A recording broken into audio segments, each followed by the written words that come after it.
آج میں آپ کو اس ویڈیو میں نواسے رسول جگر گوشے بطور حضرت امام حسین کے چچا زاد بھائی حضرت مسلم بن عقیل کے شہادت کے بارے میں بتانے والا ہوں۔ وہ مسلم بن عقیل جن کو امام حسین نے کوفہ کے حالات کے بارے میں پتہ لگانے کے لیے کوفہ بھیجا تھا۔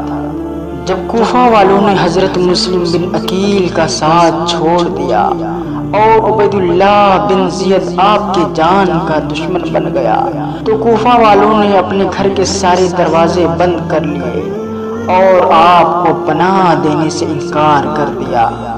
حضرت مسلم اس پریشانی کے عالم میں ادھر ادھر پھرنے لگے۔ رات کے اندھیرے میں یوں ہی چلے جا رہے تھے کہ ایک عورت جس کا نام طوا تھا اپنے دروازے پر بیٹھی ہوئی نظر آئی، جو اپنے بیٹے کا انتظار کر رہی تھی۔ آپ نے اس سے پینے کے لیے پانی مانگا۔ عورت نیک تھی، وہ پانی لائی۔ آپ بیٹھ گئے اور پانی پیا۔ وہ برتن رکھنے کے لیے گھر میں گئی اور جب واپس آئی تو دیکھا کہ آپ بیٹھے ہوئے ہیں۔ اس نے کہا اب آپ گھر جائیے۔ آپ نے کوئی جواب نہیں دیا۔ جب اس نے دوسری اور تیسری بار وہی بات کہی تو آپ نے فرمایا اے اللہ کی بندی، میرا اس شہر میں کوئی گھر نہیں ہے، میں ایک مسافر ہوں اور سخت مصیبت میں مبتلا ہوں، کیا تم مجھے پناہ دے سکتی ہو؟ عورت نے حیران ہو کر دریافت کیا کہ آپ ہیں کون اور واقعہ کیا ہے؟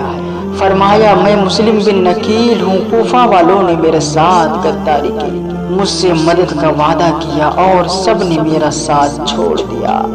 اس نے کہا مسلم آپ ہی ہیں؟ فرمایا ہاں میں ہی مسلم ہوں۔ اتنا سننا تھا کہ وہ آپ کو مکان کے اندر لے گئی اور اپنے خاص کمرے میں آپ کے لیے فرش بچھا دیا، پھر کھانا لائی مگر آپ نے کھانا نہیں کھایا۔ تھوڑی دیر کے بعد اس کا لڑکا آیا۔ جب اس نے ماں کو اس خاص کمرے میں بار بار آتے جاتے دیکھا تو وجہ دریافت کی۔ اس نے تاکید کی خبردار یہ راز کسی سے ظاہر مت کرنا۔ وہ لڑکا شرابی اور آوارہ قسم کا تھا۔ صبح ہوئی تو اس لڑکے نے محمد بن اشعث کے بیٹے سے جا کر بتا دیا کہ مسلم بن عقیل میرے گھر ہے۔ اس نے فوراً اپنے باپ کے ذریعے ابن زید کو اطلاع کر دیا۔ ابن زید محمد بن اشعث کے ساتھ فوج کا ایک حصہ مسلم کی گرفتاری کے لیے روانہ کیا۔ حضرت مسلم نے جب گھوڑوں کے ٹاپوں کی آواز سنی تو سمجھ گئے کہ فوج میری گرفتاری کے لیے آ گئی۔ آپ تلوار لے کر فوراً کمرہ سے باہر نکل پڑے۔ اتنے میں فوج گھر کے اندر پہنچ گئی۔ آپ ظالم یزیدیوں کو مولی گاجر کی طرح کاٹتے جاتے۔ ان کی تلوار ایسے چل رہی تھی ایسا لگتا تھا شاہ مرداں شیر یزداں قوت پروردگار، لا فتح الا علی لا سیف الا ذوالفقار۔ علی کا گھر بھی کیا گھر ہے جہاں ہر بچہ شیر خدا معلوم ہوتا ہے۔ آپ نے ذوالفقار حیدری کا ایسا جوہر دکھایا کہ دشمن تاب نہ لا پا رہے تھے۔ ایک یزیدی نے ایسی تلوار ماری کہ آپ کا ہونٹ کٹ گیا اور سامنے کی دو دانت بھی گر گئے۔ پھر بھی آپ لڑتے رہے۔ جب دشمنوں کو یقین ہو گیا کہ ان پر قابو پانا مشکل ہے تو سب بھاگ کر چھت پر چلے گئے اور اوپر سے پتھر مارنے لگے اور آگ جلا کر پھینکنے لگے۔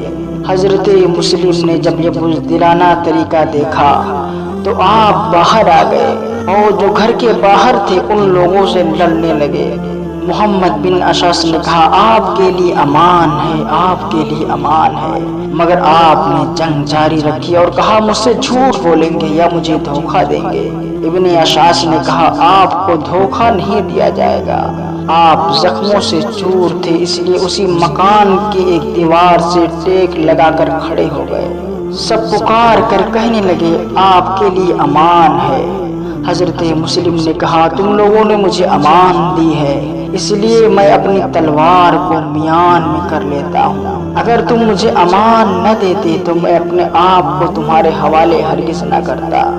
ایک سواری لائی گئی جس پر حضرت مسلم کو بٹھایا اور گورنر ہاؤس کی طرف لے چلے۔ راستے میں آپ کی تلوار کمر سے نکال لی گئی۔ آپ زندگی سے مایوس ہو گئے اور فرمایا یہ پہلی غداری ہے۔ عمر بن عبید اللہ سلمی، جس نے امان سے اتفاق نہیں کیا تھا، وہ بولا خطرہ دیکھ کر رونا نہیں چاہیے۔ آپ نے فرمایا اللہ کی قسم میں اپنی جان کے لیے نہیں رو رہا ہوں، بلکہ میں نواسے رسول حضرت امام حسین اور ان کے اولاد کے لیے رو رہا ہوں۔ محمد بن نشاء صاحب کو گورنر ہاؤس لے کر پہنچا اور ابن زید سے کہا میں نے مسلم بن عقیل کو امان دی ہے۔ ابن زید نے کہا تم امان دینے والے ہوتے کون ہو؟ ہم نے تمہیں گرفتار کرنے کے لیے بھیجا تھا، امان دینے کے لیے نہیں۔ ابن اشعث میں بولنے کی جرت نہ رہی، وہ چپ ہو گیا۔ حضرت مسلم جب گورنر ہاؤس کے دروازے پر پہنچے تو ایک گھڑا ٹھنڈے پانی سے بھرا ہوا رکھا تھا۔ فرمایا مجھے تھوڑا پانی پلا دو۔ ایک یزیدی نے کہا تمہیں ایک بوند بھی پانی نہیں ملے گی، مگر عمارہ بن عقبہ نے اپنے غلام سے کہا مسلم کو پانی پلا دو۔ جب وہ کٹورے میں پانی بھر کر لایا اور آپ نے اسے پینا چاہا تو منہ سے خون بہنے لگا اور پانی رنگین ہو گیا۔ دو دانت ٹوٹ کر کٹورے میں گر گئے۔ آپ نے کٹورا رکھ دیا اور فرمایا معلوم ہوتا ہے کہ اب پانی میرے قسمت سے اٹھ چکا ہے۔ اس کے بعد آپ کو ابن زید کے پاس لے گئے۔ ابن زید نے کہا اب تم قتل کر دیے جاؤ گے۔ آپ نے فرمایا مجھے اتنا موقع دے دو کہ میں کچھ وصیت کر سکوں۔ آپ نے ابن سعد سے کہا تم قریش کے خاندان کے آدمی ہو، اس لیے میں تمہیں بتا رہا ہوں۔ آپ نے اس سے فرمایا کہ میں نے فلاں آدمی سے 700 درہم قرض لیا ہے، تم اسے ادا کر دینا، اور دوسری بات یہ ہے کہ قتل کے بعد میری لاش کو دفن کر دینا۔ تیسرا حضرت امام حسین کے پاس کسی کو بھیج کر میرے واقعے کی اطلاع کر دینا تاکہ وہ واپس چلے جائیں۔ حضرت مسلم نے یہ باتیں ابن سعد سے راز کے طور پر کہی تھی، مگر اس نے یہ ساری باتیں ابن زید کو بتا دی۔ ابن زید نے کہا قرض کی ادائیگی کے بارے میں تمہیں اختیار ہے، جو چاہو کرو، اور حسین اگر ہماری طرف نہیں آئیں گے تو ہمیں ان سے کوئی مطلب نہیں ہے، اور اگر آئیں گے تو ہم انہیں چھوڑیں گے نہیں، اور تمہاری لاش کو دفن نہیں کیا جائے گا۔ اور ابن زید حضرت مسلم کو بھلا برا کہنے لگا۔ حضرت مسلم نے ابن زید سے کہا خدا تعالیٰ نے جس کا قتل حرام کیا ہے اسے قتل کرتا ہے، جس نے کوئی خون نہیں بہایا اس کا خون بہاتا ہے۔ اور بھی باتیں آپ نے ابن زید سے کہی۔ ان باتوں کو سن کر ابن زید جھلا اٹھا اور آپ کے والد عقیل اور حضرت علی اور حضرت امام حسین کو گالی دینے لگا۔